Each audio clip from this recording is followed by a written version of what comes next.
Kung marami lang tayong pera mga angel, maganda mag-invest po ng real estate or like yung mga condo, bahay, tapos iparent nyo mga angel. Lalo na ngayon po na mataas po yung rental.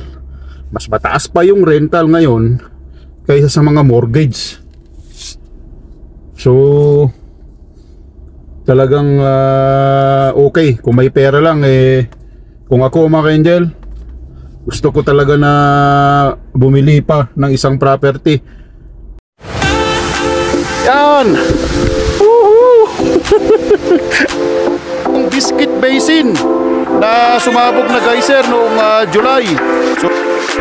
So Canada immigration o Canada border po tayo mga angel. So yos.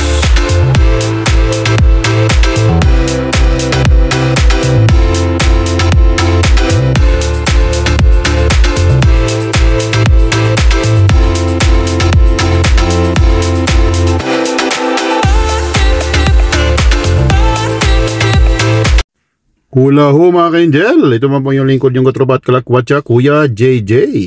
So ngayon mga ka-angel, makulimlim, spring na pero medyo malamig ngayon sa Calgary. Yan mga ka-angel, tingnan natin sa lalabas.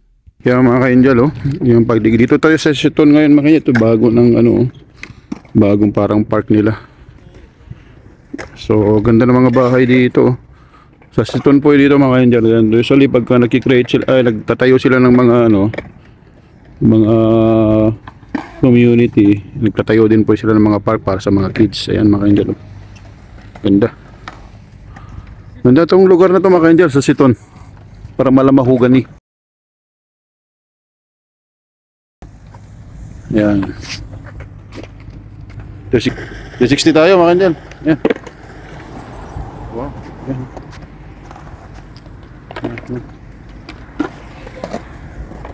Okay, let's go. Malamig nga mga angel. May 7-Eleven din sila mga angel. Yan. May ginagawa na naman dun mga Yan. So let's go. So yan mga angel. So ulitin ko po, nandito po tayo sa Seton. Ayan dami nilang abi-kabilaan po yung construction sa Calgary talaga. Ayan mga bagong bahay mga yan. Maganda tong lugar nito kung ang work nyo sa south or the south po ng Calgary yung work ninyo. Maganda po dito kumuha kasi malapit lang po. Ayan, sa yung mga nadaanan natin kanina, daming mga tinatayo na naman. Kung marami lang tayong pera mga angel, maganda mag-invest po ng real estate or like yung mga condo, bahay, tapos iparent nyo mga angel. Lalo na ngayon po na mataas po yung rental. Mas mataas pa yung rental ngayon kaysa sa mga mortgage. So talagang okay kung may pera lang. Kung ako mga angel, gusto ko talaga na bumili pa ng isang property. Or kung ilang property yan, basta kung may datong ka, kumapor ka ng bangko.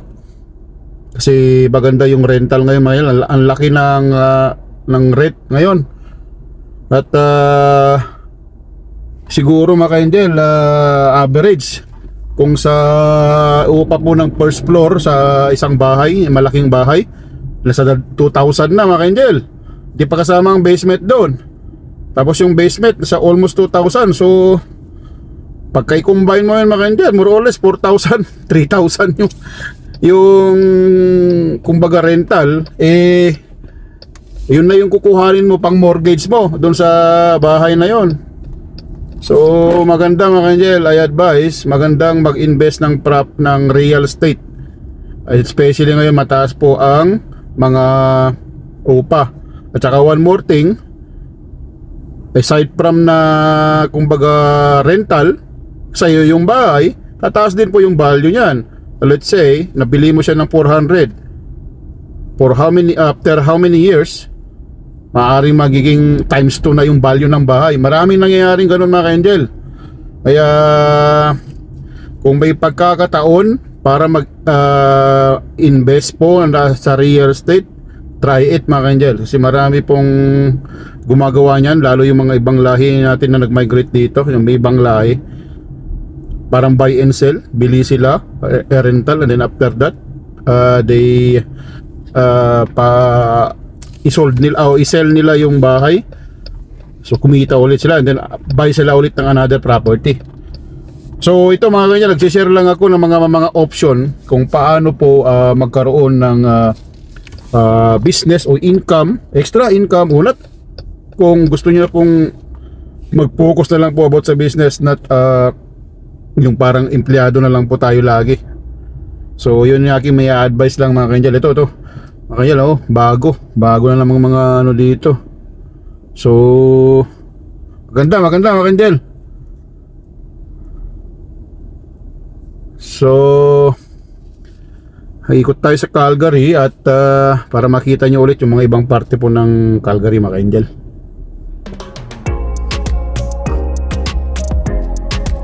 So yan mga ka-angel, at sa downtown Calgary na tayo. At nandito tayo ngayon sa 17th Avenue mga ka-angel. Busy ngayon mga ka-angel kasi Sabado. Oras po ngayon ng mga bar, ganyan, restaurant. So ito yung mga paligid mga ka-angel. Alive na alive po dito mga ka-angel, especially sa summer. Dito sa street, dito sa outskirt na yung mga pinaparkingan. Minsan ginagawa nilang extra tables yan. No parking. Tapos gagawin nilang mga para extra mga chairs, tables para sa mga bars. So dito yung pinaka restaurant, pub, strip ng Calgary mga ka-angel. Tapos dito sa right, dami na. Ito mga ka-angel, tinayuan na ng condo. Dati ito, mga store din to, sa right. Yan hanggang boom talaga yung Calgary mga ka-angel.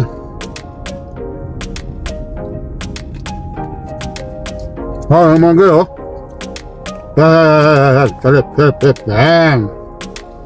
yan yung mga sikat na bar. Yung national na yan, Ship and Anchor, diba, sa stress na yan mga ka-angel. Maya to talagang crowded na dito.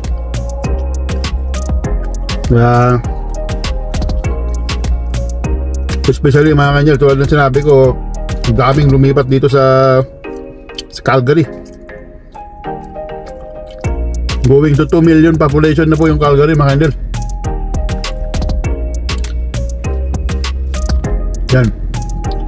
Yan, nag-start pa yan. Lalo ngayon makikita pa spring na, wala nang snow masyado, hindi na ganong kalamigan na yan.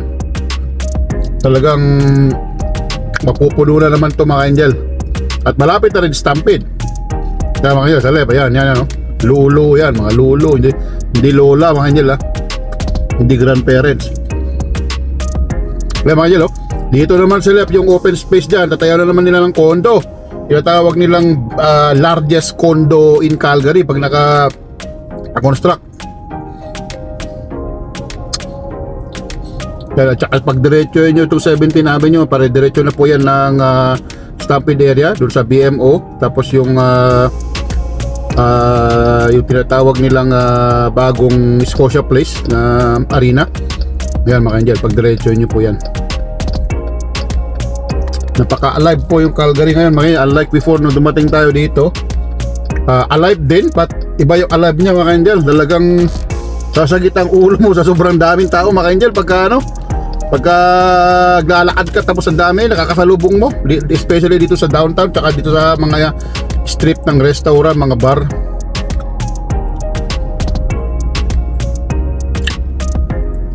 Yan. So dito yung parang mga condo area ng Calgary.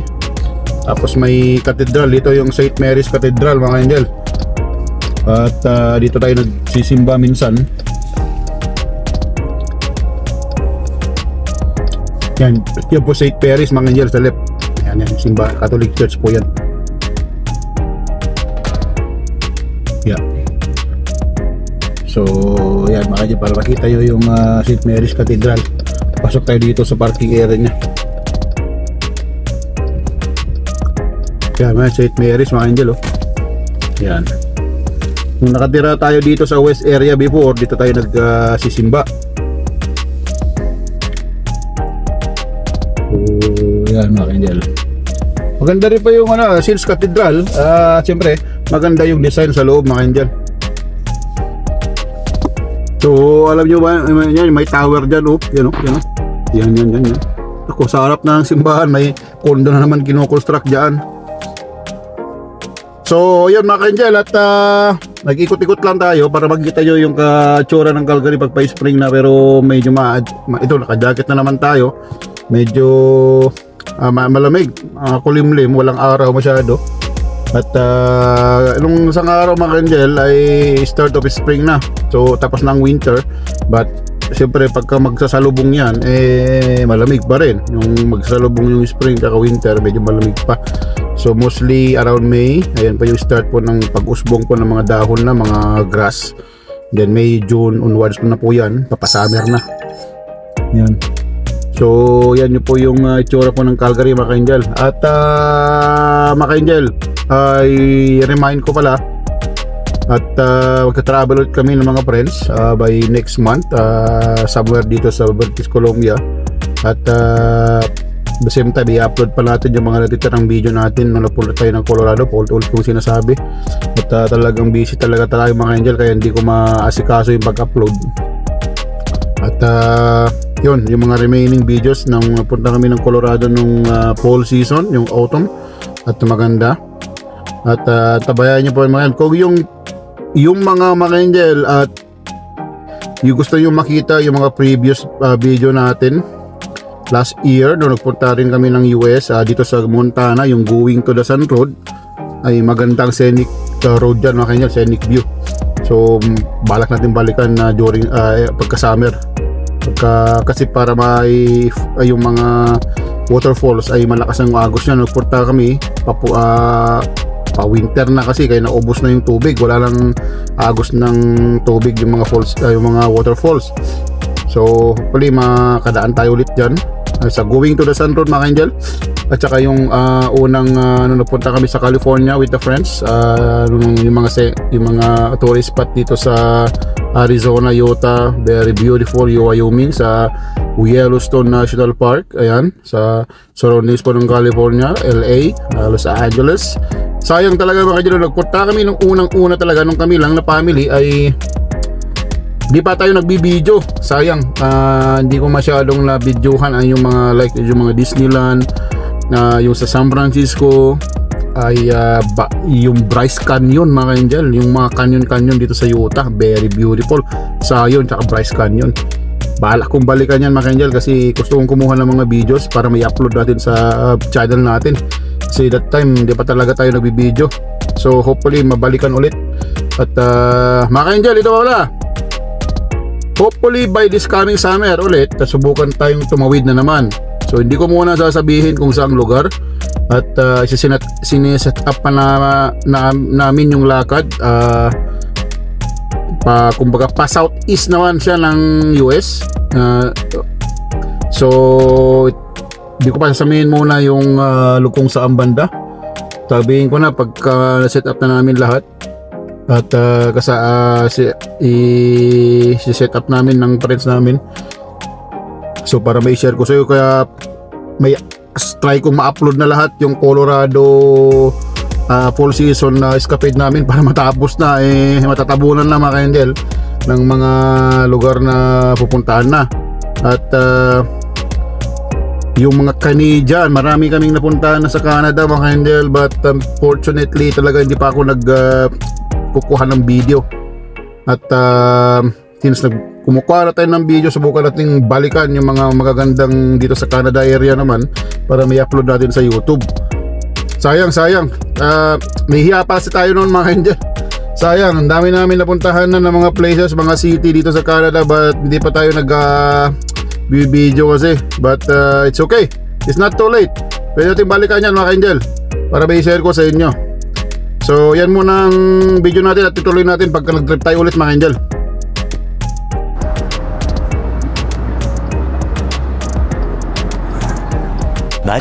Much later. Mga Angel, at magpa-compute tayo ng tax ngayon. Dito tayo sa northeast. Ayan mga Angel yung paligid, oh. Yan. Kasi April 30 deadline, pero mas maganda kung maaga para makaano tayo, kung magbabayad o hindi makapaganda tayo. Let's go. Mga Angel, Compute tayo ng tax. Tayo ngayon mag-elevator tayo. Second floor mga ka-angel. Yan, sana hindi tayo magbayad. Yun, dito 44 tayo mga ka-angel. Let's go mga ka-angel. Doon yung dulo, yung ano, yung pag-computer ng tax. Let's go. So marami pong mga law dito, office, accounting, ganun. Marami pang mga bakante. So ito marami mga business dito mga dyan. Dito global migration para sa mga ano rin to. So dito tayo sa Porba Tax mga dyan. One eternity later. Ayun, tapos na tayo. Ayan, lugo, bayad tayo. Oh my gosh. Bayad tayo mga angel.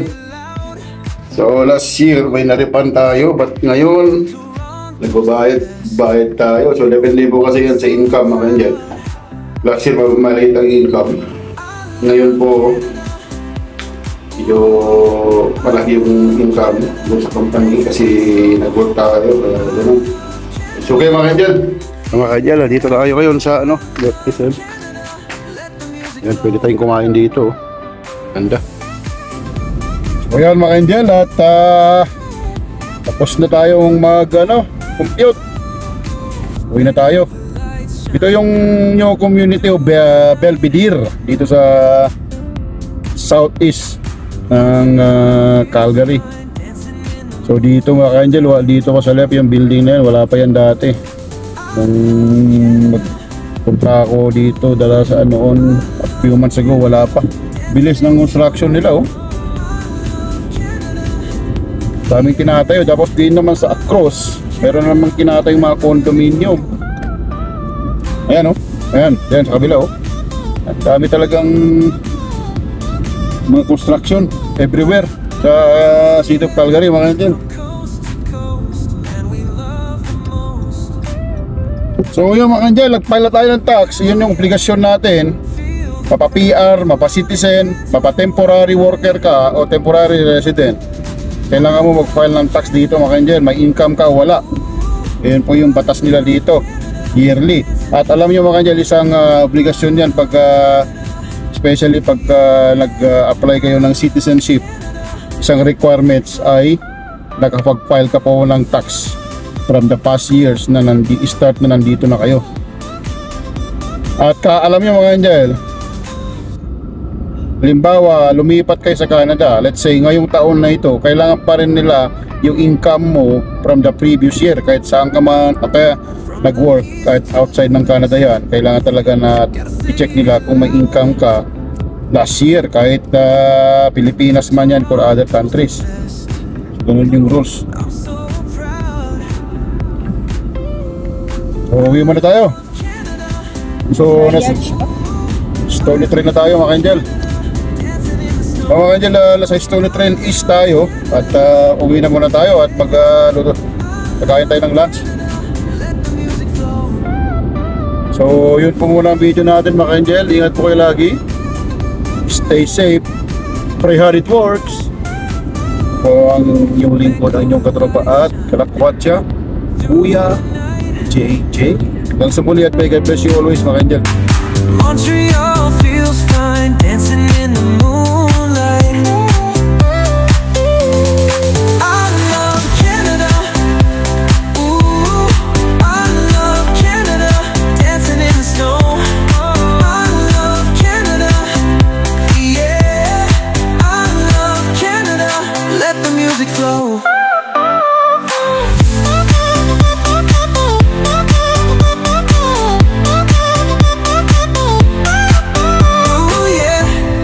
Coast. Coast.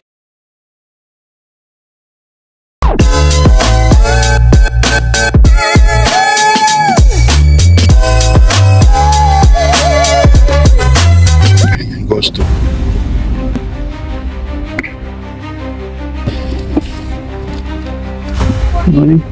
Hi. How are you? How are you? We went to Denver, Colorado.